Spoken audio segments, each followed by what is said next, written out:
सभी देखने वालों को नमस्ते, जय माता दी। आप सभी को सफला एकादशी की बहुत बहुत शुभकामनाएं।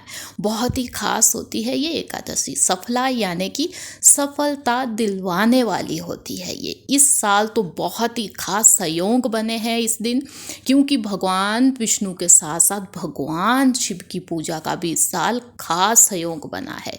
यदि इन दोनों की पूजा आपने सच्चे मन से की या कुछ ऐसे खास उपाय मैं आपको बताने वाली हूँ ना आज की वीडियो में, बहुत ही आम से उपाय हैं, लेकिन यदि वो उपाय आपने सच्चे मन से किए तो चाहे आप किसी जॉब में है, चाहे बिजनेस में है या है स्टूडेंट, तो आपको सफलता मिलना तो निश्चित है। आइए चलते हैं सब जानने। तो इस दिन आपको पहले तो सुबह जल्दी उठना है। गंगा स्नान का इस दिन विशेष महत्व है। यदि गंगा स्नान हो सके, आसपास गंगा नदी बहती है तो सही है, लेकिन ना यदि हो सके तो कोई बात नहीं, आप अपने नहाने के पानी में गंगा जल की कुछ बूंदें मिला लीजिए। यदि आपने वो भी स्नान किया ना, उसे भी गंगा स्नान ही माना जाता है।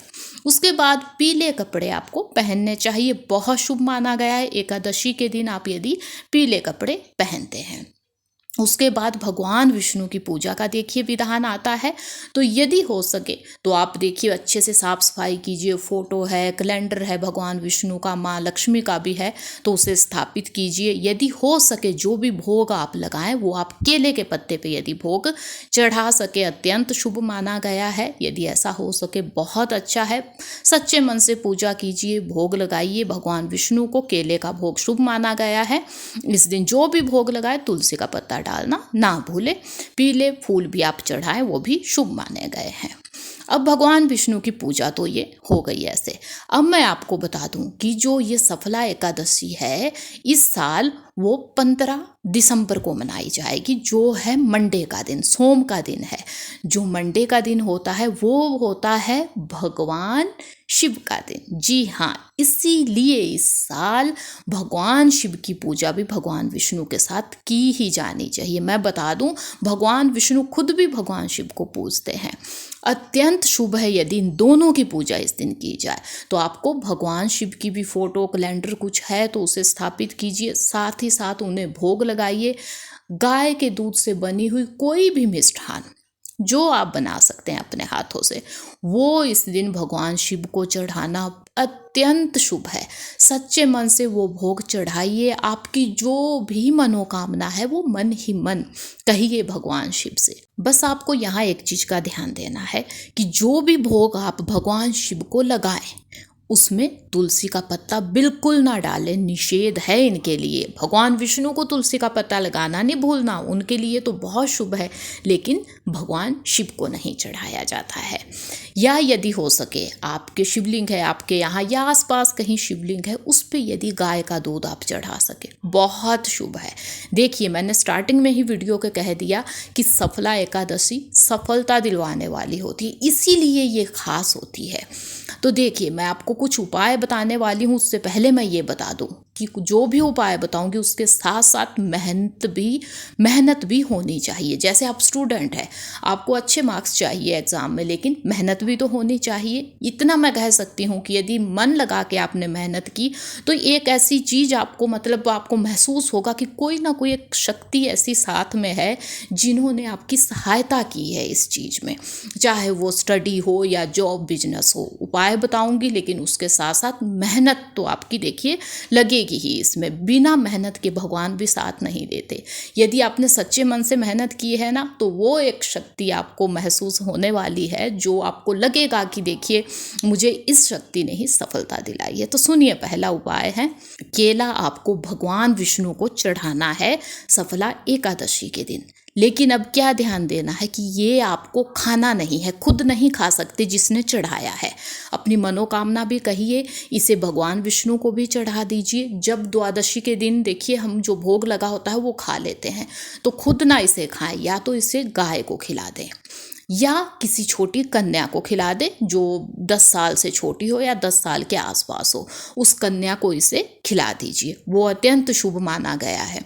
या यदि गाय भी ना हो, कन्या भी ना मिल पाए, तो जो भूखे लोग हैं आसपास आपके, तो आप उन्हें खिला सकते हैं, ये ध्यान देना। उसके बाद अगला उपाय आता है तिल का, चाहे काले तिल हो या सफ़ेद तिल हो, इनका दान इस दिन बहुत शुभ माना गया है।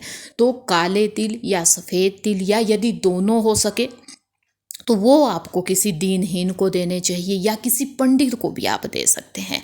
यदि पॉसिबल हो तो किसी पंडित को ये चीज़ें दे दीजिए, या जो आपको लगते हैं कि सच में ऐसे लोग हैं जिन्हें खाना भी नहीं मिल पाता है, उन्हें आप ये तिल खिला सकते हैं। साथ ही साथ गौ माता की सेवा इस दिन बहुत शुभ मानी गई है। जैसे मैंने पहले भी आपको बता दिया कि जो सफला एकादशी है वो इस साल मंडे के दिन है। मंडे का दिन होता है भगवान शिव का। भगवान शिव के सबसे पास है गौ माता या नंदी। तो इन दोनों में से आप इन्हें, नंदी को या गौ माता को, आप इस दिन कुछ ना कुछ खिलाएं, उनकी सेवा कीजिए जितना आपसे हो सके। अब जो उपाय है वो उपाय तब किया जाना चाहिए यदि आपको ताज़ा गाय का दूध मिल सके। मान लीजिए जैसे मैंने कहा ना कि गौ सेवा का विशेष महत्व, आपने गौ सेवा की, उसके बाद यदि आप दूध, ताज़े दूध से कोई चीज़ बना सके भोले बाबा के लिए अपने हाथों से, ये ध्यान दीजिएगा। यदि आप खुद बना सके कुछ चीज़, या कुछ भी ना आपके बने, तो आप केवल गौ माता का जो दूध है, ताज़ा दूध, वो यदि चढ़ा देते हैं भगवान शिव को, अत्यंत शुभ है, अपनी मनोकामना भी साथ कह सकते हैं। उसके बाद भगवान विष्णु के लिए यदि मैं कहूँ उपाय, तो वो है केले की पूजा। यदि इस दिन केले की पूजा हो सके, केले के पत्ते पे आप भोग लगा सके भगवान विष्णु को, जिसमें तुलसी का पत्ता डालना नहीं भूलना है, अपनी मनोकामना कह सकते हैं, तो देखिएगा आपको कैसे सफलता मिलती है। उसके बाद तुलसी की पूजा का विशेष महत्व है। तुलसी माता की पूजा की जानी चाहिए। यदि आप तुलसी का पौधा आपके यहाँ है, वहाँ आप घी का दिया जला देते हैं एकादशी के दिन, अत्यंत शुभ माना गया है। उसके बाद है चावल का दान। एकादशी के दिन चावल आप ना खाएं, लेकिन यदि चावल का दान आप किसी दीनहीन को देते हैं या पंडित को देते हैं, या चावल बना के उसके साथ कुछ दाल सब्जी बना के किसी को खिला देते हैं, अत्यंत शुभ माना गया है।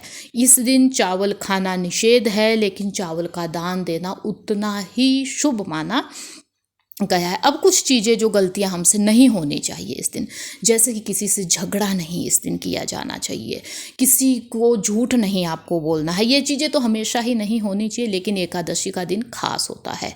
कुल मिला के यदि मैं कहूँ तो आपकी वजह से कोई आहत नहीं होना चाहिए, किसी के आंसू नहीं आने चाहिए, तो इस चीज़ का आपको ध्यान देना है। यदि किसी का अच्छा हो सके कीजिए, दान कीजिए, जो उपाय बताए वो कीजिए, लेकिन किसी को दुखी मत कीजिए। इसके लिए इस चीज़ का भी आपको ध्यान देना चाहिए। तो ये है सफला एकादशी के कुछ उपाय। देखिए, मैंने कुछ ऐसे उपाय बताए जो बहुत आम है, आपको कहीं यहाँ वहाँ नहीं भटकना है इन चीज़ों के लिए। आम से उपाय हैं, सस्ते उपाय हैं, लेकिन यदि सच्चे मन से आपने ये किया तो देखिएगा सफलता आपके कदम चूमेगी। यदि आपके किसी भी बिजनेस में, जॉब में कहीं भी बाधाएं हैं, तो वो भी समाप्त हो जाएगी। बस आप सच्चे मन से पूजा कीजिए, सच्चे मन से मेहनत कीजिए, तो आपको सफलता मिलना तो निश्चित है। तो उम्मीद है मुझे कि वीडियो आपको पसंद आई होगी।